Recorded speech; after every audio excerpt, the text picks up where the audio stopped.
অন্নপূর্ণা ভান্ডারের টাকা দিবে না, মানে অন্নপূর্ণা ভান্ডারের টাকা না দিলে পরে পদ অবরোধ।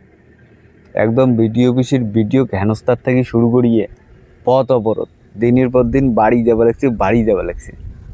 মুখ্যমন্ত্রী সেদিনকে দেন কি কইছে, বিগত সরকার 8,000 লাখ না 8 লাখ কোটি টাকার ঋণের বোঝা ছাড়িয়ে চলে গেছে।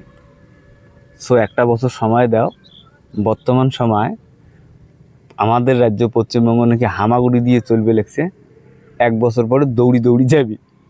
এবার দি পথ অবরোধ, ভিডিও হেনস্থা, সরকারি কর্মচারী হেনস্থা, দিনের পর দিন বাড়ি যাওয়া লাগছে, বাড়ি যাওয়া লাগছে।